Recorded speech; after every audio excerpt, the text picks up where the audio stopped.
আচ্ছা, এঁচোড়কে কেন গাছপাটা বলা হয় সেটা তো অনেকেরই জানা আছে। কারণ এঁচোড়টাকে ঠিকমতো মশলা দিয়ে কষিয়ে রাঁধতে পারলে একদম মাংসের স্বাদ হয়। এঁচোড়ের কালিয়া, এঁচোড়ের কোপ্তা, কষা কষা এঁচোড় কষা তোমরা তো অনেক খেয়েছো। আজকে দেখাচ্ছি আমার মায়ের হাতের একদম মুরগির মাংস বা খাসির মাংসের ঝোলের মতো লাল রগরগে এঁচোড়ের ঝোল। গাছ থেকে টাটকা এঁচোড় পেড়ে নিয়ে আসা হয়েছিল। আমার মা গ্রামের বাড়ি থেকে এই এঁচোড় নিয়ে এসছে, স্বাদে কিন্তু অসাধারণ। এঁচোড় তোমরা কিভাবে কাটবে সেটার পুরো ভিডিও আজকে আমি তোমাদের সঙ্গে শেয়ার করছি, দেখে নাও।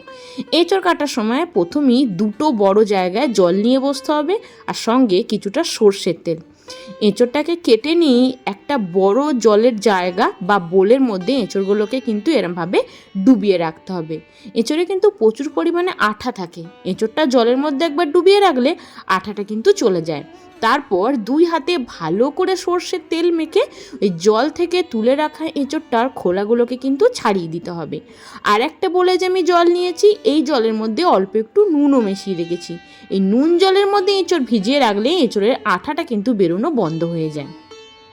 এঁচোড় কাটার সময় এঁচোড়ের সবুজ অংশটা ছাড়িয়ে ফেলে উপরের দিকে যে একটা শক্ত অংশ আছে যেটাকে আমরা বলি ভুঁতি, এই ভুঁতিটাকে কেটে কিন্তু বাদ দিয়ে দিতে হবে, না হলে কিন্তু পেটের প্রবলেম হয়। যেমন এঁচোড়ের শেপ তোমরা রাখতে চাও, ছোট ছোট বা বড় বড়, সেরমভাবে এবার সুন্দর করে ছাড়িয়ে এই নুন জলের মধ্যে এটাকে 10 মিনিট ভিজিয়ে রাখতে হবে। তাহলে এঁচোড় কিভাবে কাটে সেই প্রসেসটা তোমাদের দেখিয়ে দিলাম। এইভাবে কিন্তু এঁচোড়টা কেটে নিও। আর এই রেসিপিটা আমার মা শিখেছে তার শাশুড়ির কাছ থেকে, মানে আমার ঠাম্মার কাছ থেকে। এইভাবে ঠাম্মা আলু দিয়ে এঁচোড়ের একটা ঝোল বানাতো, যেটা আমরা খেতে দারুণ ভালোবাসতাম। তাহলে দেখতেই পেলে এঁচোড় আমার কাটা হয়ে গেছে, আর ওদিকে আলুও ছোট ছোট করে মা কেটে নিয়েছে। যেমনভাবে এঁচোড়ের সাইজটা রাখা হবে আলুগুলো সেমভাবে।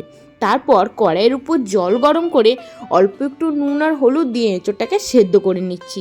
এই সময় কাজের তাড়াতাড়ি থাকলে প্রেসার কুকারের মধ্যে নুন হলুদ দিয়ে একটা সিটি তোমরা মেরে নিতে পারো, কিন্তু আমি এইভাবে কড়াইতেই সেদ্ধ করে নিচ্ছি। 1 চামচ নুন আর 1 চামচ হলুদ দিয়ে মোটামুটি এটাকে 10 থেকে 15 মিনিট সেদ্ধ করে নিলেই এঁচোড়টা খুব সুন্দর ভাপানো হয়ে যাবে। এঁচোড়ের ঝোল বলো, এঁচোড়ের কষা বলো, এঁচোড় কিন্তু খুব বেশি সেদ্ধ হয়ে গেলে খেতে ভালো লাগে না। মাংসর মতো একটু শক্ত শক্ত থাকলে খেতে বেশ ভালো লাগে। চলো আর একটা ছোট্ট টিপস দিয়ে রাখি, এঁচোড় যখন সেদ্ধ করতে দেবে না, অল্প একটু তেলও দিয়ে দিও, তাহলে কিন্তু আঠাটা খুব বেশি কড়াইয়ের গায়ে লেগে যাবে না। কড়াইটা পরিষ্কার করার সময় খুব একটা ঝামেলা হবে না। মোটামুটি মিনিট 10 ফুটিয়ে নিয়েছি, এঁচোড়টা আমাদের একটু সেদ্ধ হয়ে গেছে। এই 80% সেদ্ধ আমরা করে নিয়েছি। তারপর জল ঝরিয়ে কড়াই ভালো করে পরিষ্কার করে আবারও বসিয়ে দিয়েছি। প্রথমেই দিয়ে দিচ্ছি এখানে 3 চামচ মতো সর্ষের তেল। তেলটা ভালো করে গরম হয়ে গেলে টুকরো করে রাখা আলুগুলোকে আমরা লাল লাল করে ভেজে তুলে নিচ্ছি। আলুগুলোর মধ্যে অল্প একটু নুন হলুদ দিয়ে দেবো, যাতে আলুগুলো তাড়াতাড়ি লাল লাল করে ভাজা হয়ে যায়। নুন দিয়েছি আগে, এবার একটু হলুদ দিয়ে আলুগুলোকেও লাল লাল করে ভেজে তুলে নিতে হবে। মা কিন্তু পাশে দাঁড়িয়ে পুরো প্রসেসটা আমায় বলে দিচ্ছে, আর আমি সেইভাবেই রান্না করছি। আলুটা একদম লাল লাল করে ভাজা হয়ে গেছে, এবার আলুটা তুলে নিচ্ছি। সেদ্ধ করে নিয়ে এঁচোড়টা একবার ভেজে নেব। তোমরা যদি আলাদা করে এঁচোড়টা ভাজতে না চাও, না ভাজলেও কোনো অসুবিধা নেই, এই অবস্থাতে তোমরা রেসিপিটা স্টার্ট করে দিতে পারো।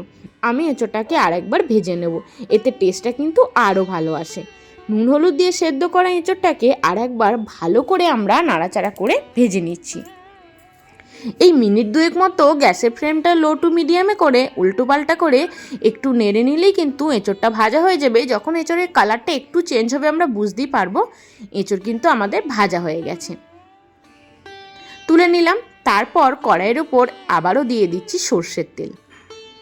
এবার আমরা রেসিপিটা স্টার্ট করব, তাই এখানে দিয়ে দিলাম 2 চামচ মতো সর্ষের তেল। আর কিছু গোটা গরম মশলা, একটা তেজপাতা আর 2টো শুকনো লঙ্কা দিয়ে দিলাম ফোড়নে। আমি এঁচোড়টা পেঁয়াজ রসুন দিয়েই বানাচ্ছি, ঠিক যেমনভাবে আমরা খাসির মাংসের ঝোল বানাই সেই মশলা দিয়েই কিন্তু এঁচোড়টা বানাতে হবে, তবেই না টেস্টটা মাংসের ঝোলের মতো আসবে। পেঁয়াজটাকে লাল লাল করে ভেজে নিয়ে এবার দিয়ে দিলাম 2টো মিডিয়াম সাইজের পাকা টমেটো, আর দিয়ে দিলাম 4-5টা চেরা কাঁচা লঙ্কা। টমেটো আর কাঁচা লঙ্কা দিয়ে ভালো করে কিন্তু ভেজে নিতে হবে, যেহেতু টমেটোর একটা কাঁচা গন্ধ থাকে, কাঁচা ফ্লেভার থাকে। টমেটো দেওয়ার পর খুব ভালো করে কিন্তু নাড়াচাড়া করে ভেজে নিতে হবে। টমেটো কিছুটা বাটাও আমি ব্যবহার করেছি, কারণ টমেটো বাটা ব্যবহার করলে কি হয়, কালারটা কিন্তু দারুণ আসে। চলো নাড়াচাড়া করে কিন্তু খুব সুন্দরভাবে ভেজে নিয়েছি। আর এখানে হাফ চামচ নুন দিয়ে দিই, তাহলে কিন্তু টমেটোটা আরও তাড়াতাড়ি নরম হয়ে যাবে। এবার দিয়ে দিচ্ছি একসাথে বেটে রাখা আদা, টমেটো, কাঁচা লঙ্কার পেস্ট। মশলাটা দিয়ে মিক্সিং জারটাকে ধুয়ে অল্প একটু জলও অ্যাড করে দিলাম। এবার মশলাটা ভালো করে কিন্তু কষিয়ে নিতে হবে।